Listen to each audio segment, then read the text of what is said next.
Okay friends, तो हमने देख लिए फंक्शंस, अब हम देखेंगे डिसऑर्डर्स। ठीक है, कि यदि थायराइड ग्लैंड ठीक से काम ना करे, थायराइड हार्मोन प्रॉपरली जो जितना सफिशिएंट उसका लेवल है वो ना हो, तो कौन कौन से डिसऑर्डर हमारी बॉडी में हो सकते हैं। तो सबसे पहला जो डिसऑर्डर है वो है ग्रेव्स डिजीज़।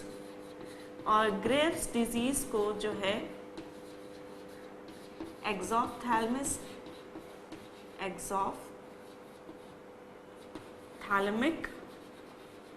डिसऑर्डर भी कहते हैं। इसको एक्सॉफ्थैल्मिक डिसऑर्डर क्यों कहते हैं? सबसे पहले तो जानना जरूरी है कि इस केस में क्या होता है, थायराइड हार्मोन बढ़ जाते हैं।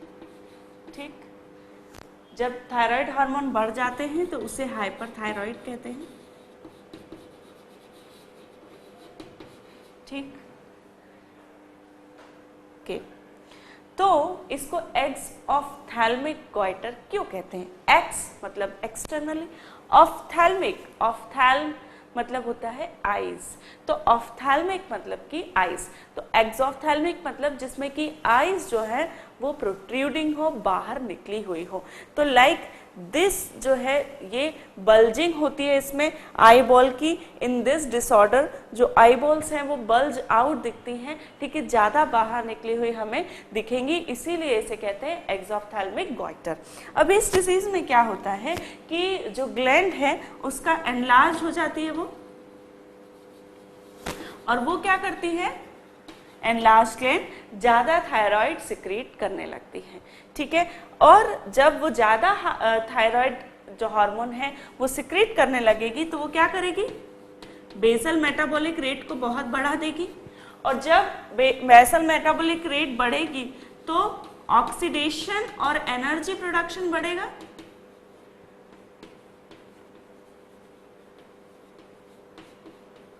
ठीक है, जब ऑक्सीडेशन बढ़ रहा है, बहुत तेजी से ऑक्सीडेशन हो रहा है फूड का, तो क्या होगा, जितना स्टोरेज है किसका, फूड का, in form of fat and glycogen, वो खत्म होने लगेगा।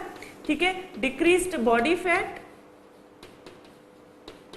लॉस ऑफ वेट, जो वेट है पर्सन का वो तेजी से कम होने लगेगा, क्योंकि ऑक्सीडेशन करना है भाई सेल्स को।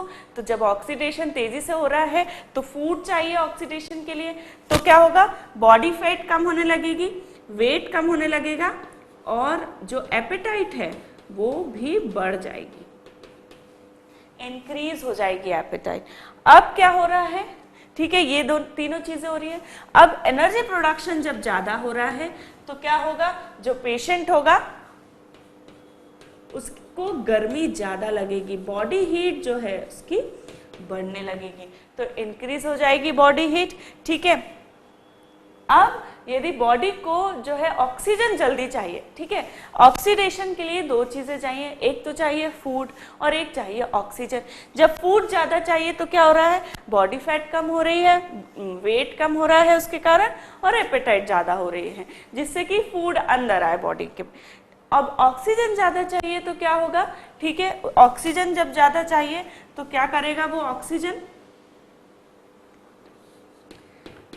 सर्कुलेशन बढ़ना चाहिए।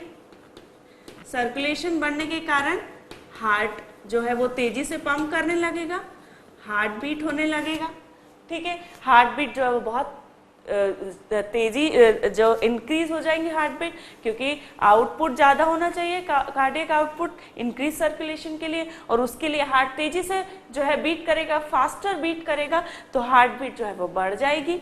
ठीक है, इन सब चीज़ों के कारण इसके साथ ही नर्वसनेस होगी पेशेंट को, क्योंकि जो फीचर्स हैं वो नर्वसनेस के हैं कि यदि हम जब एंशियस होते हैं, नर्वस होते हैं, तो हमारी हार्ट बीट बढ़ जाती है।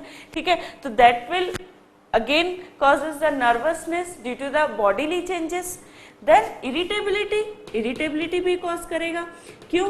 क्योंकि जो हमारा थायराइड हार्मोन है वो हमारी ब्रेन फंक्शनिंग या मेंटल फैकल्टीज को भी अफेक्ट करता है, तो it will cause the nervousness and irritability. उसके साथ ही, ठीक है, नर्वसनेस और इरिटेबिलिटी, और हमने देखा था कि सेक्सुअल फंक्शनिंग को भी अफेक्ट करता है। ठीक है, तो that will also get affect. ठीक है,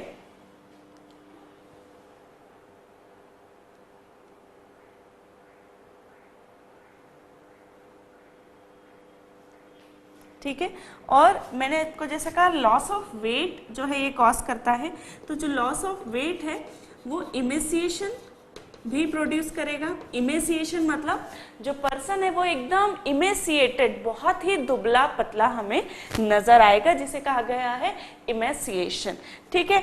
तो ये हो गया नर्वसनेस, इरिटेबिलिटी, और जो एक और इम्पॉर्टेंट है वो है bulging of eye ball.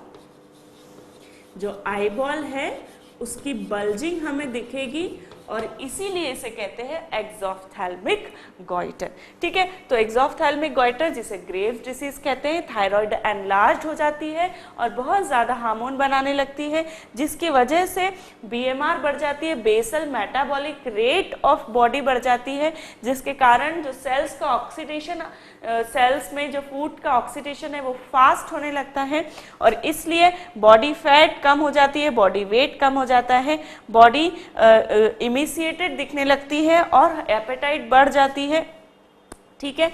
Body की हीट जो है वो बढ़ जाती है और आई बॉल बल्जिंग दिखती है। सर्कुलेशन फास्ट होने के लिए हार्ट बीट बढ़ जाती है, ठीक है। साथ ही एक और चीज़ है वो है ब्लड प्रेशर, तो ब्लड प्रेशर भी बढ़ जाएगा, ठीक है। सर्कुलेशन ज़्यादा बढ़ाना है तो ब्लड प्रेशर को भी बढ़ाना पड़ेगा। तो ये सारी चीज़ें जो हैं ये इंक्रीज थायराइड सिक्रीशन के कारण बॉडी में होने लगती हैं। अब इसका ट्रीटमेंट क्या है? तो इसकी ट्रीटमेंट के लिए जो ग्लैंड है उसके कुछ पार्ट को रिमूव कर दिया जाता है, कट कर दिया जाता है। Removal of some part of gland, ठीक है। तो this is the treatment of Graves disease, ठीक। तो ये हो गया, this is the first disorder. Now we will say the cretinism, ठीक है, ठीक है। तो डिसऑर्डर हम देख रहे हैं जिसमें हमने देख लिया ग्रेव्स डिसीज। अब हम देखेंगे क्रिटिनिज्म। क्रिटिनिज्म क्या है? क्रिटिनिज्म जो है, क्रिटिनिज्म में क्या होता है, जो थायराइड हार्मोन है वो कम हो जाता है, जो थायराइड ग्लैंड है वो थायराइड हार्मोन नहीं बनाती और इसकी वजह से जो थायराइड हार्मोन है वो कम हो जाता है बॉडी में और इसे कहते हैं हाइपोथायराइडम। लेकिन इस हाइपोथायराइड की क्या खास बात है कि ये बच्चों में यदि होता है तब इसे कहते हैं क्रिटिनिज्म। जब हाइपोथायराइड एडल्ट्स में होगा तो उसे कहेंगे मिक्सिडिमा, मिक्सिडिमा, ठीक, ठीक है, इन एडल्ट्स।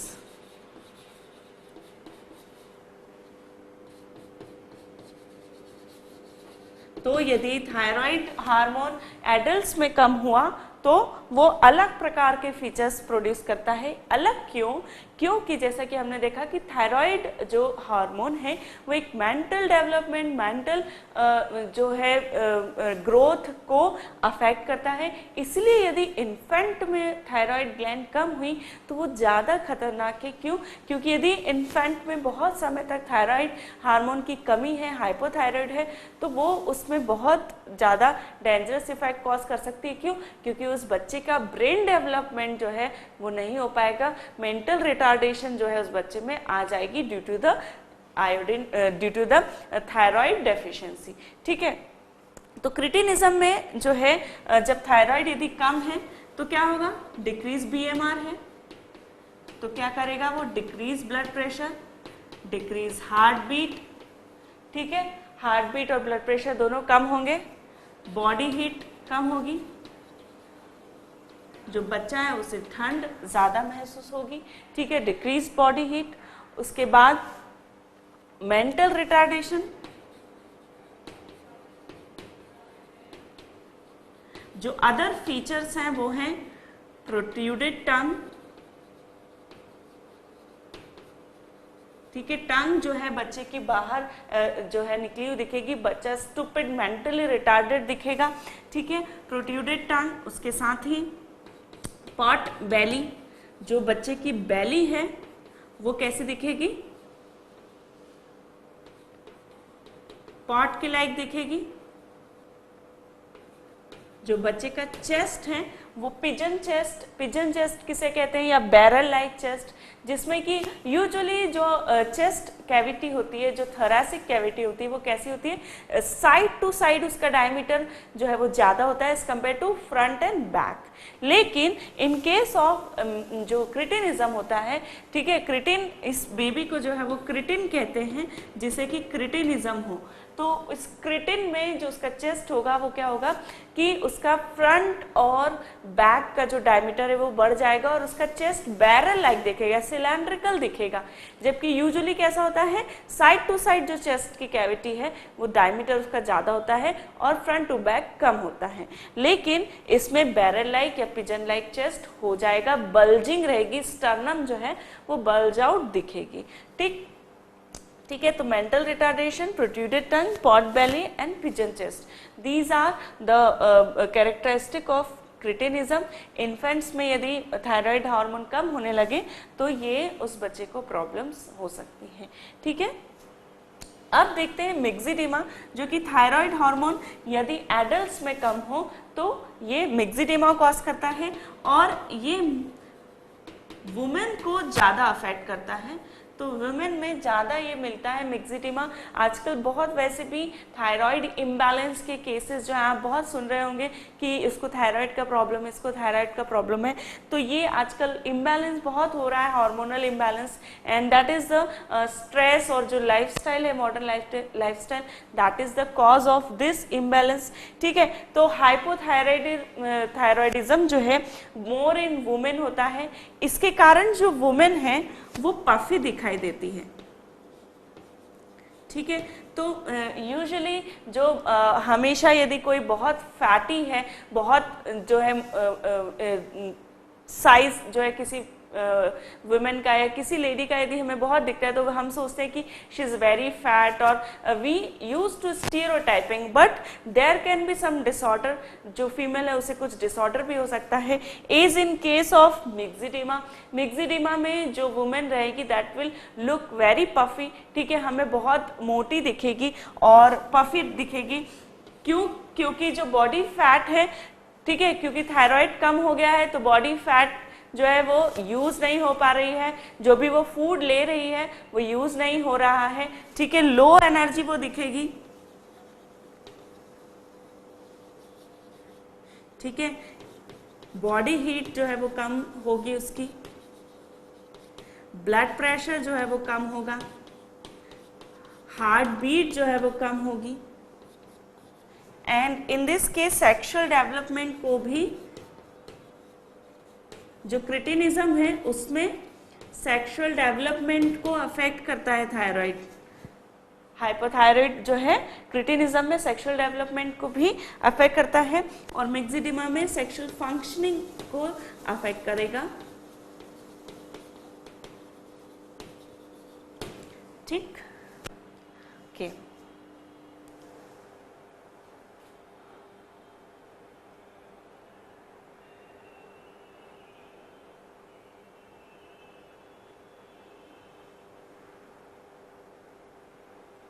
साथ ही डिक्रीज्ड अलर्टनेस एंड इंटेलिजेंस भी इसमें होगा। क्यों? क्योंकि मेंटल फैकल्टीज को अफेक्ट करता है हमारा थायराइड हार्मोन। तो इस प्रकार यदि थायराइड की कमी हो बॉडी में तो इन्फेंट में जो रिजल्ट होंगे वो क्या करेगा? Mental retardation, protruded tongue, pot belly, barrel chest, sexual development जो है उसे अफेक्ट करेगा और उसे डिक्रीज कर देगा। ठीक है, किसमें? क्रिटिनिज्म में। जबकि यदि मिक्सिडिमा एडल्ट्स में हो तो वो क्या करता है? वो बॉडी को पफिट बना देता है। ठीक है, जो पेशेंट है वो बहुत मोटा दिखेगा, हमें ओबेस दिखेगा और उस पेशेंट को लो एनर्जी फील होगी, अलर्टनेस जो है वो कम हो सकती है, उसकी इंटेलिजेंस कम हो सकता है, उसको बॉडी हीट जो है वो कम होगा, बॉडी टेम्परेचर कम मिलेगा, बीपी और हार्ट बीट जो है वो कम मिलेगी, सेक्सुअल फंक्शनिंग जो है वो भी अफेक्ट होगी इन दिस केस। ठीक है। पफिनेस क्यों है बॉडी का? क्योंकि जो बॉडी में फूड अपटेक है वो कम हो रहा है, उसकी बेसल मेटाबॉलिक रेट कम है, तो जो ग्लूकोज का अपटेक है, ऑक्सीडेशन है, वो नहीं हो रहा है प्रॉपरली। जब वो नहीं होगा तो क्या होगा, जो ग्लूकोज है वो ग्लाइकोजन और फैट के रूप में बॉडी में स्टोर होता जाएगा, और जब वो स्टोर होता जाएगा तो वो पफिड अपीयरेंस देगा बॉडी को। ठीक, तो in this myxedema or cretinism, these are all case, these both are case of hypothyroid, और ये अलग अलग प्रेजेंटेशन हमें इसका मिलता है। ठीक है, तो ये हो गया क्रिटिनिज्म एंड myxedema। अब हम देखेंगे iodine deficiency goitre. The fourth one is iodine. ये बहुत ही आपने बचपन से सुना होगा, गॉइटर या आयोडीन डेफिशिएंसी। क्यों? क्योंकि जो गवर्नमेंट है इसे बहुत प्रमोट करती है। क्यों? क्योंकि क्या होता है, आयोडीन जो है वो यूजुअली वाटर में हमें मिलता है, और वाटर में नॉर्मली आयोडीन का थोड़ा पार्ट रहता है। ठीक है, तो ठीक है, आयोडीन जैसे fluorine, iodine, these are in the water, but जो हिली एरिया पे लोग रहते हैं उनके जो वाटर रहता है उसमें आयोडीन का कंटेंट बहुत कम रहता है। ठीक है, अदरवाइज वाटर में से ही हमको सफिशिएंट आयोडीन मिल जाता है। लेकिन जब इस आयोडीन की कमी होती है, ठीक है, तो आयोडीन की कमी के कारण हाइपोथायराइड करता है। क्यों? क्योंकि आयोडीन इम्पॉर्टेंट है थायराइड हार्मोन की फॉर्मेशन के लिए। तो जब ये थायराइड हार्मोन कम होगा, तो जब ये आयोडीन कम होगा तो वह हाइपोथायराइड कॉज करेगा। तो decrease iodine in food will cause hypothyroid, और इस प्रकार हाइपोथायराइड जो है वो होगा। लेकिन इन दिस क्या होता है कि जब आयोडीन की डेफिशिएंसी होती है तो थायराइड हार्मोन को बनाने के लिए, क्योंकि क्या होता है कि जब आयोडीन जो है वो कम है लेकिन थायराइड हार्मोन तो उसे बनाना पड़ेगा, तो उसे फॉर्मेशन के लिए क्या होता है कि जो ग्लैंड है वो एनलार्ज हो जाती है, और जब ये एनलार्ज हो जाती है ग्लैंड तो ये इजीली हम इसे देख भी सकते हैं बाहर से एक्सटर्नली, और इसे पैल्पेट भी किया जा सकता है। तो आयोडीन की कमी होती है फूड में, उसके कारण गॉइटर रोग होता है, और गॉइटर रोग में क्या है, लार्ज होती है ग्लैंड लेकिन फिर भी थायराइड हार्मोन की कमी होती है बॉडी में, तो that is called the iodine deficiency goitre. ठीक है, तो इसका जो ट्रीटमेंट है वो कैसे किया जा सकता है?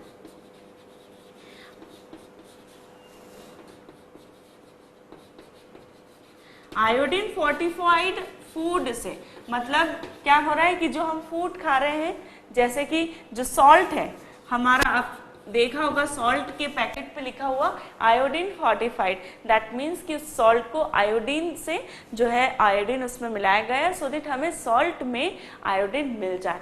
ठीक है, आयोडीन की हमें बहुत कम ज़रूरत है, और इसीलिए सॉल्ट को फोर्टिफाइड किया गया है, क्योंकि सॉल्ट हमारे फूड में बहुत ज़्यादा नहीं होता है, बहुत कम मात्रा में होता है, और इस प्रकार आयोडीन की मात्रा ज़्यादा भी नहीं होनी चाहिए और कम भी नहीं होनी चाहिए।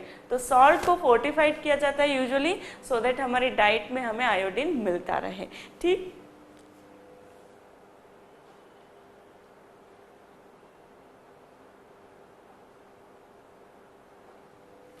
और चूंकि हाइपोथायराइड है तो यदि इन्फेंट में होगा तो ये क्रिटिनिज्म, और यदि एडल्ट में आयोडीन की कमी है तो ये क्या कर सकता है, myxedema कॉज कर सकता है। ठीक है, तो आयोडीन डेफिशिएंसी गॉइटर जो कि आयोडीन की कमी से हाइपोथायराइड है, ठीक है, लेकिन जो क्रिटिनिज्म है और जो myxedema है वो दूसरे कॉजेस से भी हो सकता है।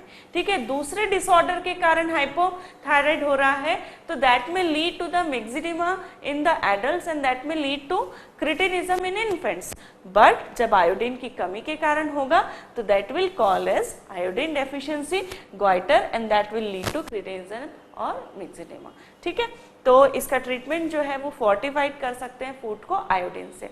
अच्छा, जब हमने इसके पहले क्रिटिनिज्म और मिक्सिडिमा देखा था, तो यदि किसी बच्चे को क्रिटिनिज्म हो जाए आयोडीन की कमी के कारण या किसी और कारण से उसमें हाइपोथायराइड के कारण क्रिटिनिज्म हो जाए, तो उसका जो ट्रीटमेंट है वो ये है कि उसको एक्सटर्नली थायराइड हार्मोन दिया जाए, जिसे हार्मोनोथेरेपी कहा जाता है। और मिक्सिडिमा का भी सेम ट्रीटमेंट है। तो जो in this case we should give the patient hormone therapy. तो that is the only treatment in cretinism and the मिक्सिडिमा।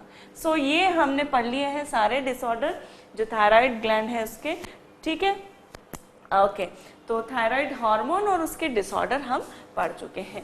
अब जो एक और हार्मोन हमने देखा था कि भाई थायराइड हार्मोन जिसे T3 T4 कहते हैं, उनके अलावा जो हमारी थायराइड ग्लैंड है वो एक और हार्मोन सीक्रेट करती है, उसके बारे में तो मैम ने पढ़ाया ही नहीं है, तो नहीं, हम उसके बारे में भी पढ़ेंगे। और उस हार्मोन को कहते हैं कैल्सीटोनिन। कैल्सीटोनिन हार्मोन को कैल्सीटोनिन क्यों कहा गया है? क्योंकि जो ब्लड का कैल्शियम लेवल होता है उसे ये कैल्सीटोनिन जो है बैलेंस रखता है। अब ये कैसे बैलेंस रखता है?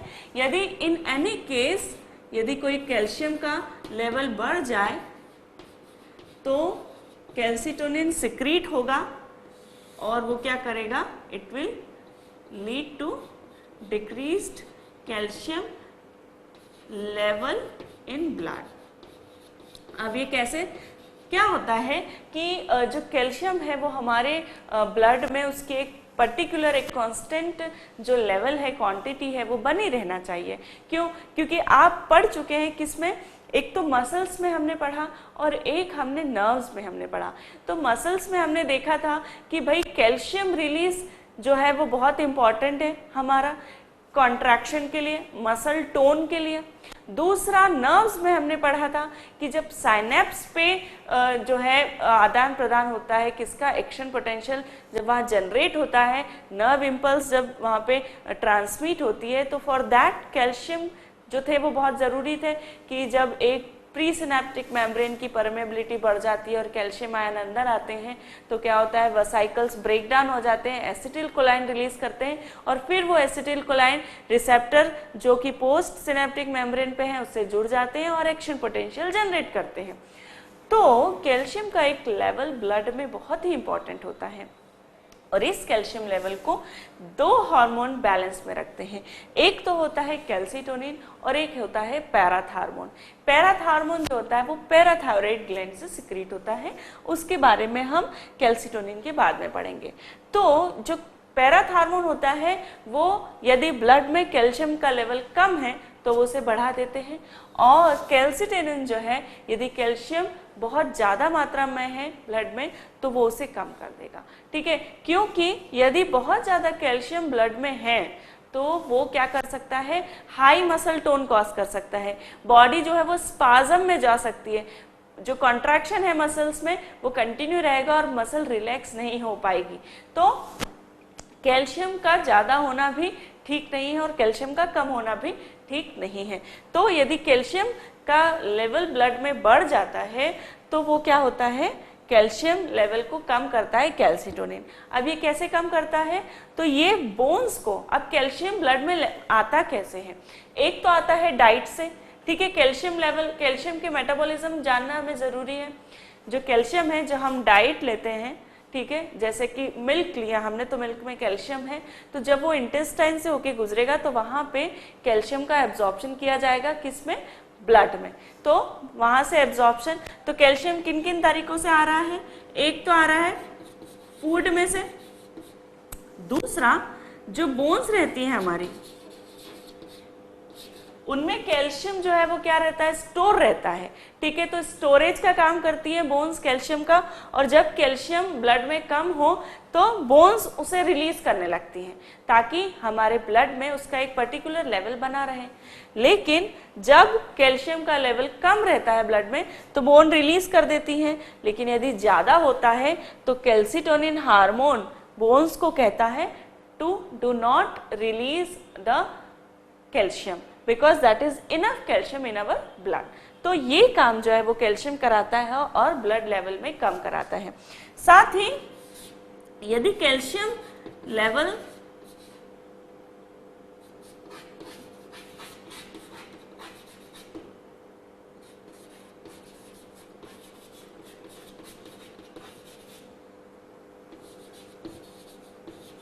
अच्छा, दोनों ही चीजें मैं बता दूं।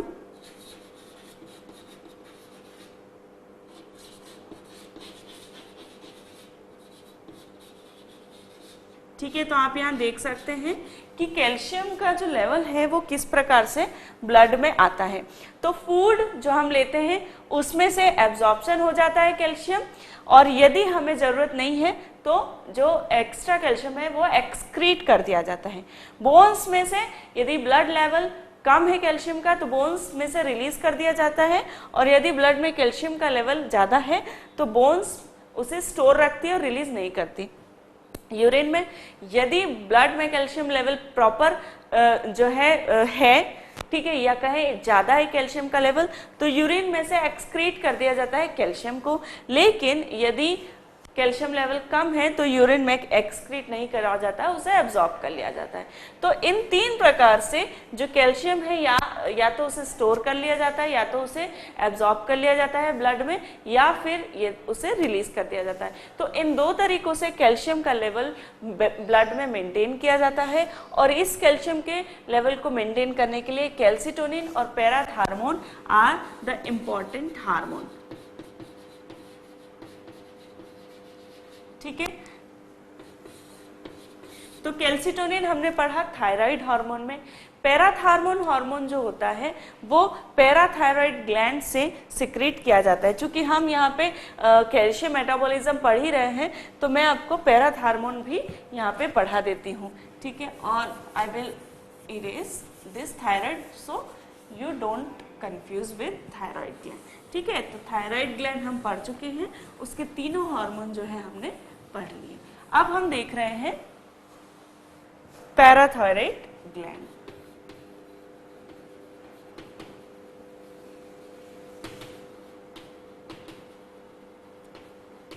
पैराथायराइड ग्लैंड जो है वो थायराइड ग्लैंड के बैक साइड में रहती है, पोस्टीरियर टू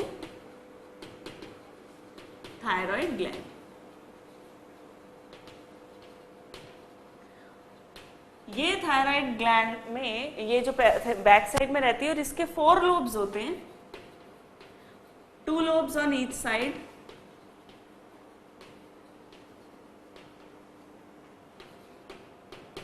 ठीक है, तो कुछ इस प्रकार से जो है ये ग्लैंड रहती है, और इसके 2 जो है लोब होते हैं पैराथायराइड ग्लैंड के। ठीक है, तो यदि हम बैक साइड से देखेंगे तो इस प्रकार से जो है दिस इज फेरिंग्स। ठीक है, और ये जो है यहाँ पे ईसोफेगस है। ठीक है, बैक साइड से हम देख रहे हैं दिस इज ईसोफेगस,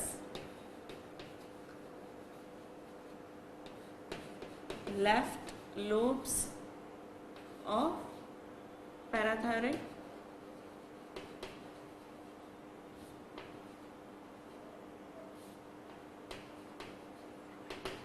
ठीक है, this is pharynx. Pharynx will lead into the oesophagus. ठीक है, तो जब बैक साइड से हम देख रहे हैं तो पैराथायराइड ग्लैंड है, इसका राइट लोब और लेफ्ट लोब है। ठीक है, और ये 4 लोब्स होते हैं, 2 ऑन ईच साइड। ठीक है,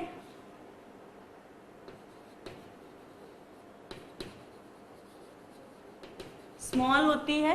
अच्छा, थायराइड ग्लैंड के बारे में मैंने एक बात और नहीं बताई आपको कि थायराइड ग्लैंड जो है वो काफ़ी लार्ज ग्लैंड है हमारी बॉडी की, सब very large gland of endocrine system. ठीक, अब पैराथायराइड में ईसोफेगस देख लिया। यदि अंदर से स्ट्रक्चर देखा जाए, ठीक है, तो उसमें कैसे मिलेगा? 2 प्रकार की सेल्स होती हैं। ठीक है, लोकेशन देखी, अब स्ट्रक्चर देख रहे हैं। ठीक है, स्ट्रक्चर में हमने देख लिया कि बैक साइड रहती है और इसके स्ट्रक्चर में 4 लोब्स होते हैं, 2 ऑन ईच साइड।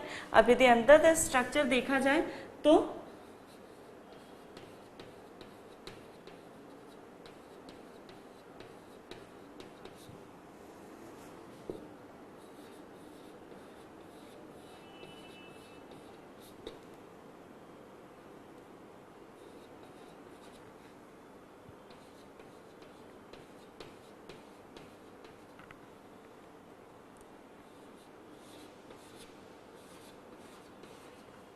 ठीक है। तो दो प्रकार की जो सेल्स हैं वो रहती हैं इसमें, स्मॉल सेल्स जिसे कि चीफ सेल कहते हैं,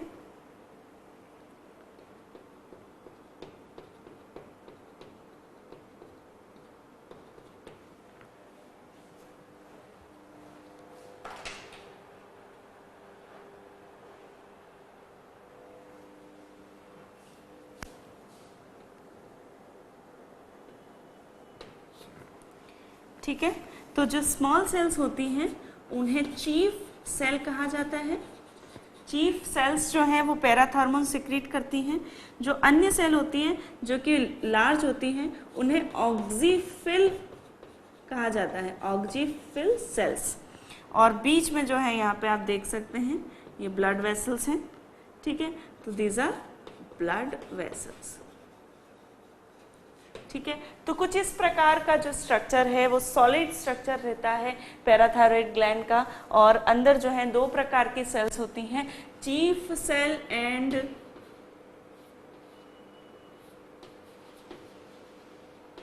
ऑक्सीफिल सेल्स। और ये जो चीफ सेल होती हैं ये क्या करती हैं, ये पैराथॉर्मोन को सिक्रीट करती हैं। अब पैराथॉर्मोन की मैं बात बता दूं कि जो पैराथॉर्मोन है वो क्या करता है, कैल्शियम का लेवल ब्लड में बढ़ा देता है। यदि किसी कारण से कैल्शियम लेवल कम है, ठीक है, कैल्शियम का लेवल ब्लड में कम है, तो वो पैराथॉर्मोन जो है सिक्रीट होगा। और पैराथॉर्मोन जो है क्या होगा, फूड में से एब्जॉर्प्शन कम करवाएगा, ठीक है। दिस इज एब्जॉर्प्शन, ठीक है, okay okay, this is from bones, ठीक है। तो जो पैराथॉर्मोन है वो क्या क्या करवाएगा, फूड में से एब्जॉर्प्शन करवाएगा, बोन्स में से रिलीज करवाएगा और यूरिन में से एब्जॉर्प्शन कराएगा, ठीक है। जबकि जो हमारा कैल्सिटोनिन है वो क्या करेगा, जो कैल्सिटोनिन है वो कराएगा एक्सक्रीशन, वो कराएगा स्टोर, ठीक है, वो रिलीज करने से मना कर देगा बोन्स को, और वो यूरिन से एक्सक्रीट कराएगा।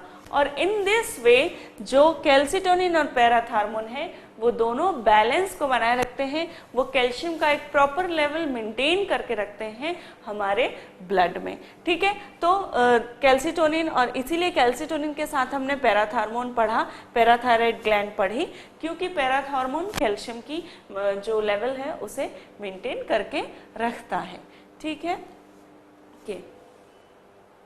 ओके। यदि पैराथॉर्मोन का डिसऑर्डर यदि हम देखें, डिसऑर्डर ऑफ पैराथायरॉइड ग्लैंड, तो हाइपो हो सकता, हाइपो पैराथायरॉइड हो सकता है और हाइपर पैराथायरॉइड होता है,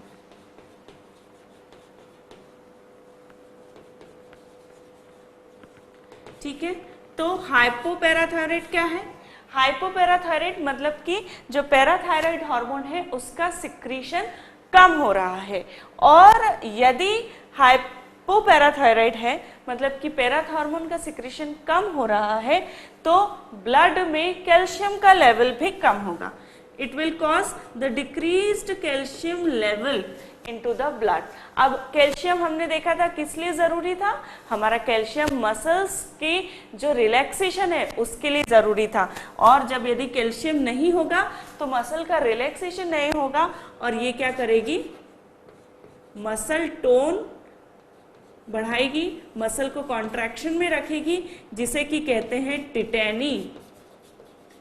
ठीक है, टिटैनी जिसमें कि मसल कॉन्ट्रैक्टेड रहेगी, स्पाज्म जो है वो कॉज करेगी और रिलैक्स नहीं होने देगी मसल्स को। तो hypoparathyroid will cause the decrease level of calcium in the blood and it will cause the tetany. ठीक है, तो that is called as tetany. वहीं यदि हाइपर पैराथायरॉइड हो जाए तो क्या होगा कि जो पैराथॉर्मोन है वो बहुत ज्यादा हो जाएगा और वो कैल्शियम के लेवल को बढ़ा देगा। ठीक है, और वो किस तरह बढ़ाएगा, ठीक है, वो किस तरह बढ़ाएगा, जैसा कि मैंने बताया आपको कि वो फूड में से एब्जॉर्ब करा देगा बोन्स में से रिलीज करवा देगा। तो ये दोनों रीजन तो हमें ज्यादा अफेक्ट नहीं करेंगे जितना कि बोन्स वाला रीजन करेगा। तो क्या होगा कि जब हाइपर पैराथायराइड होगा तो पैराथार्मोन बढ़ जाएगा बॉडी में, और पैराथार्मोन बोन्स को कहेगा कि आप कैल्शियम को रिलीज करें, और बोन्स यदि जरूरत से ज्यादा कैल्शियम और फास्फोरस को रिलीज करती हैं तो क्या होगा कि बोन्स पोरस हो जाएंगी। बोन्स में जो कैल्शियम से वो उसका जो ऑर्गेनिक मास है उसे कम करती है और उसे स्ट्रांग बनाती है कैल्शियम और फास्फोरस। तो जब वो कैल्शियम और फास्फोरस को रिलीज कर देंगी तो बोन्स पोरस हो जाएंगी, बहुत वीक हो जाएंगी, and it will lead osteoporosis. और ये ऑस्टियोपोरोसिस जो है इट में cause the fracture of bones, bending of bones and softening of bones. तो ये जो पैराथार्मोन है इसका भी बॉडी में बैलेंस हमारे बहुत ही जरूरी है। तो कैल्शियम एंड फास्फोरस दोनों के लेवल को ये अफेक्ट करती हैं हमारे बॉडी में। ठीक है, तो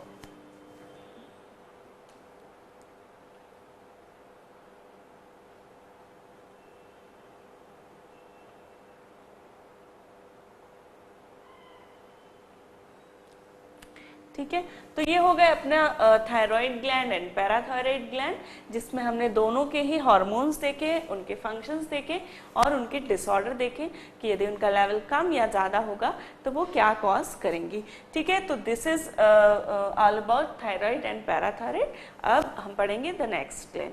ठीक है, till now you can revise this.